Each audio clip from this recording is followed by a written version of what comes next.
السلام علیکم ورحمۃ اللہ وبرکاتہ۔ الحمد للہ وکفی والسلام علی عبادہ الذین اصطفی، اما بعد۔ حضرات صحابہ کرام رضی اللہ عنہم اجمعین دین کی بنیاد ہیں، دین کے اول پھیلانے والے ہیں۔ انہوں نے حضور صلی اللہ علیہ وسلم سے دین حاصل کیا اور ہم لوگوں تک پہنچایا۔ یہ وہ مبارک جماعت ہے کہ جس کو اللہ جل شانہ نے اپنے نبی پاک صلی اللہ علیہ وسلم اور پیارے رسول کی مصاحبت کے لیے چنا، اور اس کے مستحق ہے کہ اس مبارک جماعت کو نمونہ بنا کر اس کا اتباع کیا جائے۔ صحابی وہ شخص جس نے بحالت ایمان نبی صلی اللہ علیہ وسلم سے ملاقات کی ہو اور اسلام پر وفات پائی، اگرچہ درمیان میں ارتداد پیش آ گیا ہو۔ صحابی لفظ واحد ہے، اس کی جمع صحابہ ہے۔ مذکر کے لیے صحابی کی اصطلاح استعمال کی جاتی ہے، جبکہ مؤنث واحد کے لیے صحابیہ اور جمع کے لیے صحابیات کا لفظ استعمال کیا جاتا ہے۔ صحابی کے اصل معنی ساتھی اور رفیق کے ہیں، لیکن یہ اسلام کی ایک مستقل اور اہم اصطلاح ہے۔ اصطلاحی طور پر صحابی کا اطلاق ان لوگوں پر ہوتا ہے جنہوں نے بحالت ایمان حضور اقدس صلی اللہ علیہ وسلم سے ملاقات کی ہو اور ایمان ہی کی حالت میں دنیا سے رخصت ہوئے ہوں۔ صحابہ کرام کے مقام اور ان کی حیثیت کو خود اللہ تعالی نے بیان فرمایا ہے، جس میں یہ بتایا گیا ہے کہ صحابہ کرام اللہ کی منتخب کردہ ایک چندہ جماعت ہیں۔ ان کی صفات کا تذکرہ گزشتہ نبیوں کی کتابوں میں بھی بیان کیا گیا ہے۔ اللہ ان سے راضی ہے اور وہ اللہ سے راضی ہیں۔ اللہ نے صحابہ کرام کو جنت کی خوشخبری بھی سنا دی۔ پھر وارث بنایا ہم نے کتاب کا ان لوگوں کو جن کا ہم نے اپنے بندوں میں سے انتخاب کیا۔ الکتاب یعنی قرآن مجید کے پہلے وارث بالیقین صحابہ رسول اللہ صلی اللہ علیہ وسلم ہیں، جن کے بارے میں آیت مبارکہ گواہی دیتی ہے وہ اللہ کے منتخب بندے ہیں۔ پھر بعض مقامات پر ان منتخب بندوں کو سلام خداوندی سے بھی نوازا گیا ہے۔ ارشاد ہے، اے نبی صلی اللہ علیہ وسلم، آپ فرما دیجئے کہ تعریفات سب اللہ کے لیے ہیں اور سلام ہو ان بندوں پر جن کو اللہ نے منتخب فرمایا۔ عبداللہ ابن عباس اور سفیان ثوری سے روایت ہے کہ اس آیت میں منتخب بندوں سے مراد صحابہ رسول ہیں۔ محمد اللہ کے رسول ہیں اور جو ان کے ساتھ ہیں وہ کافروں کے مقابلے میں سخت ہیں اور آپس میں ایک دوسرے کے لیے رحم دل ہیں۔ تم انہیں دیکھو گے کہ کبھی رکوع میں کبھی سجدے میں ہیں، غرض اللہ کے فضل اور خوشنودی کی تلاش میں لگے ہوئے ہیں۔ ان کی علامتیں سجدے کے اثر سے ان کے چہروں پر نمایاں ہیں۔ یہ ہیں ان کے وہ اوصاف جو تورات میں مذکور ہیں۔ سورۃ الفتح آیت نمبر 29۔ اور مہاجرین اور انصار میں سے جو لوگ پہلے ایمان لائے اور جنہوں نے نیکی کے ساتھ ان کی پیروی کی، اللہ ان سب سے راضی ہو گیا ہے اور وہ اس سے راضی ہیں، اور اللہ نے ان کے لیے ایسے باغات تیار کر رکھے ہیں جن کے نیچے نہریں بہتی ہیں، جن میں وہ ہمیشہ ہمیشہ رہیں گے۔ یہی بڑی زبردست کامیابی ہے۔ سورۃ التوبہ آیت نمبر 100۔ اللہ تعالیٰ نے تم کو ایمان کے محبت عطا فرمائی اور ایمان کو تمہارے دلوں میں مرغوب کر دیا۔ کفر و فسق، گناہ کبیرہ، عصیان، گناہ صغیرہ سے تم کو نفرت عطا کی۔ ایسے ہی لوگ اللہ کے فضل و انعام سے راہ راست پر ہیں۔ سورۃ الحجرات آیت نمبر 7۔ ان لوگوں کے دلوں میں اللہ تعالیٰ نے ایمان ثبت کر دیا ہے اور ان کو اپنے فیض غیب سے مضبوطی عطا فرمائی۔ سورۃ المجادلہ آیت نمبر 22۔ زبان رسالت سے صحابہ کے چنندہ ہونے کی خوشخبری دی گئی، جن میں سے چند احادیث کا ترجمہ یہاں پیش کیا جا رہا ہے۔ اللہ تعالیٰ نے نبیوں اور رسولوں کے بعد ساری دنیا سے میرے صحابہ کو منتخب فرمایا اور فرمایا، میرے سب ہی صحابہ بھلائی والے ہیں۔ اللہ نے میرا انتخاب فرمایا اور میرے لیے میرے صحابہ کا انتخاب فرمایا۔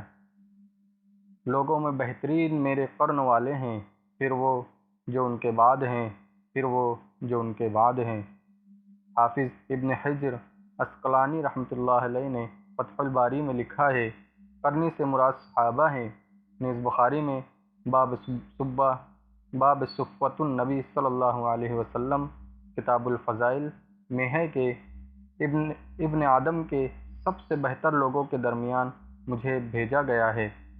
اسی لیے حضرت ابن مسعود رضی اللہ تعالیٰ عنہ فرماتے ہیں، صحابہ رسول اس امت کے سب سے افضل افراد تھے، جو دل کے اعتبار سے بہت نیک، علم کے لحاظ سے سب سے پختہ اور تکلفات کے اعتبار سے سب سے زیادہ دور رہنے والے تھے۔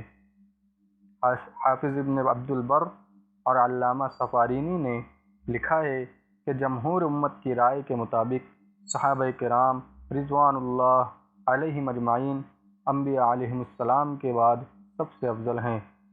قرآن کریم میں اور احادیث میں صحابہ کرام کی مدح و ثنا کی گئی اور ان کو جنت کی بشارت دی گئی، اور اسی کے ساتھ امت کو ان کے ادب و احترام اور ان کی اقتداء کا حکم بھی دیا گیا۔ ان میں سے کسی کو برا کہنے پر سخت وعید بھی فرمائی ہے۔ ان کی محبت کو رسول اللہ صلی اللہ علیہ وسلم کی محبت، ان سے بغض کو رسول اللہ صلی اللہ علیہ وسلم سے بغض قرار دیا گیا ہے۔ خیر القرون قرنی ثم الذین یلونہم ثم الذین یلونہم، میرے عہد کے مسلمان بہترین مسلمان ہیں، پھر ان کے بعد آنے والے، پھر ان کے بعد آنے والے۔ آپ صلی اللہ علیہ وسلم نے فرمایا، میرے صحابہ کو برا نہ کہو، اس ذات کی قسم جس کے ہاتھ میں میری جان ہے، اگر تم احد کے پہاڑ کے برابر بھی سونا خرچ کرو تو وہ ان کے ایک مد بلکہ اس کے نصف خرچ کرنے کے برابر بھی نہیں ہو سکتا۔ ایک اور روایت میں آپ صلی اللہ علیہ وسلم نے ارشاد فرمایا، لوگو میرے صحابہ کے معاملے میں اللہ سے ڈرو، اللہ سے ڈرو، میرے بعد ان کو نشانہ نہ بناؤ، جس نے ان سے محبت کی اس نے میری محبت کی وجہ سے ان سے محبت کی، اور جس نے ان سے بغض رکھا اس نے در حقیقت مجھ سے بغض رکھا، جس نے ان کو اذیت پہنچائی اس نے مجھ کو اذیت پہنچائی، اور جس نے مجھ کو اذیت پہنچائی اس نے اللہ کو اذیت پہنچائی، اور جس نے اللہ کو اذیت پہنچائی قریب ہے کہ اللہ تعالیٰ اس کو پکڑ لے۔ سعید بن زید سے مروی ہے کہ خدا کی قسم ہے کہ صحابہ کرام میں کسی شخص کا رسول اللہ صلی اللہ علیہ وسلم کے ساتھ کسی جہاد میں شریک ہونا جس میں اس کا چہرہ غبار آلود ہو جائے، غیر صحابہ سے ہر شخص کی عمر بھر کی عبادت و عمل سے بہتر ہے، اگرچہ اس کو عمر نوح علیہ السلام عطا ہو جائے۔ عائشہ صدیقہ رضی اللہ تعالی عنہا بیان فرماتی ہیں کہ نبی صلی اللہ علیہ وسلم نے فرمایا، میرے اصحاب کو گالی نہ دو، اللہ تعالیٰ اس پر لعنت کرے جو میرے اصحاب کو گالی دے۔ صحابہ کرام کا مبارک زمانہ ابتدائے بعثت سے شروع ہو کر دوسری صدی کے آغاز میں عامر بن واصلہ کی وفات کے ساتھ ختم ہو گیا، اور اس طرح رسول اللہ صلی اللہ علیہ وسلم کی معجزانہ پیشن گوئی پوری ہوئی جو ان الفاظ میں کی گئی ہے۔ ترجمہ: جو لوگ آج روئے زمین پر موجود ہیں ان میں سے 100 سال کے بعد کوئی باقی نہ رہے گا۔ صحابہ کرام عین دین کی بنیاد ہیں، دین کے اول پھیلانے والے ہیں۔ انہوں نے حضور اقدس صلی اللہ علیہ وسلم سے دین حاصل کیا اور ہم لوگوں تک پہنچایا۔ یہ وہ مبارک جماعت ہے جس کو اللہ جل شانہ نے اپنے نبی پاک صلی اللہ علیہ وسلم کی مصاحبت کے لیے چنا، اور اس بات کی مستحق ہے کہ اس مبارک جماعت کو نمونہ بنا کر اس کا اتباع کیا جائے۔ عبداللہ بن مسعود رضی اللہ تعالیٰ عنہ فرمایا کرتے تھے، جسے دین کی راہ اختیار کرنی ہے تو ان کی راہ اختیار کرے جو اس دنیا سے گزر چکے ہیں، اور وہ حضرت محمد صلی اللہ علیہ وسلم کے صحابہ ہیں جو اس امت کا افضل ترین طبقہ ہے۔ قلوب ان کے پاک تھے، علم ان کا گہرا تھا، تکلف اور بناوٹ ان کے اندر نہیں تھی۔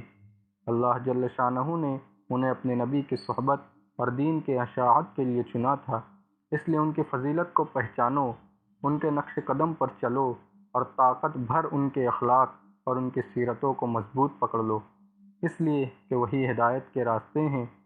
انسان کے فرائض میں سب سے مقدم اور سب سے اہم فرض یہ ہے کہ اخلاق انسانی کی اصلاح کی جائے۔ علم اور فن، تہذیب و تمدن، صنعت و حرفت، تمام چیزیں دنیا میں آئیں اور آتی رہیں گی، لیکن انسانیت کو تہذیب سے آراستہ کرنا بہت ضروری تھا۔ اس لیے دنیا میں جب سب سے پہلے انسان حضرت آدم علیہ السلام کو بھیجا گیا تو اسی ذمہ داری کے ساتھ بھیجا گیا۔ پھر ان کے بعد آنے والے بڑے بڑے پیغمبر اسی سلسلے کو یعنی تہذیب و نفوس کو آگے بڑھاتے رہے۔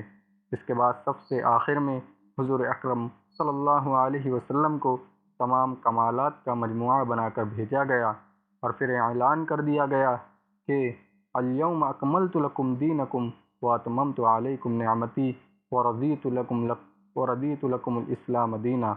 سورۃ المائدہ آیت نمبر 3۔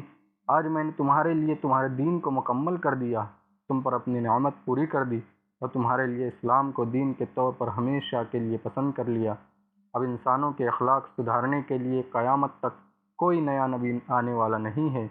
اگر کوئی انسان نبی کریم صلی اللہ علیہ وسلم کے اخلاق کا مطالعہ کرنا چاہے یا آپ کی تربیت کا انداز دیکھنا چاہے، آپ کے اقوال و افعال اور اعمال کا نمونہ دیکھنا چاہے، تو وہ صحابہ کرام کی مقدس جماعت ہے۔ صحابہ کرام کی زندگیوں کا مطالعہ ایمانی کیفیت کو بڑھاتا ہے، زندگی کے اصول سکھاتا ہے، عقائد، عبادات، معاشرت اور معاملات انسان کے درست ہوتے ہیں، سنت اور بدعات کی پہچان ہوتی ہے۔ اس زمانے کی سب سے بڑی ضرورت یہ ہے کہ صحابہ کرام کی مقدس زندگی کو دنیا کے سامنے اس طرح پیش کیا جائے جس سے لوگوں میں شوق عمل پیدا ہو، اور اس مثال کو پیش نظر رکھ کر لوگ خود بخود اپنے عقائد و اعمال کی طرف مائل ہوں۔ جناب نبی کریم صلی اللہ علیہ وسلم کی پاک زندگی کو پہچاننے کے لیے حضرات صحابہ ہی کی زندگی معیار ہو سکتی ہے، کیونکہ یہی وہ مقدس جماعت ہے جس نے براہ راست حضور اکرم صلی اللہ علیہ وسلم سے استفادہ کیا، اور آپ کی نبوت کی روشنی بغیر کسی پردہ اور بغیر کسی واسطے کے صحابہ کرام پر پڑی۔ ان میں جو ایمان کی حرارت اور نورانی کیفیت تھی وہ بعد والوں کو میسر آنا ممکن نہ تھی۔ اس لیے قرآن کریم نے صحابہ کرام کی پوری جماعت کی تقدیس و تعریف فرمائی ہے، اور جماعت صحابہ کو مجموعی طور پر رضی اللہ عنہم ورضوا عنہ فرمایا، یعنی اللہ ان سے راضی ہوا اور وہ اللہ سے راضی ہوئے۔ صحابہ کرام راستہ پانے والے اور راستہ دکھانے والے ہیں۔ جماعت صحابہ میں کسی ایک کی بھی تنقیص و تحقیر پوری جماعت صحابہ کی تنقیص و تحقیر ہے، کیونکہ یہ صحبت نبوت کی تنقیص و تحقیر ہے۔ اسی بنا پر رسول اللہ صلی اللہ علیہ وسلم نے ارشاد فرمایا، میرے صحابہ کے بارے میں اللہ سے ڈرو، ان کو میرے بعد ہدف ملامت نہ بنانا۔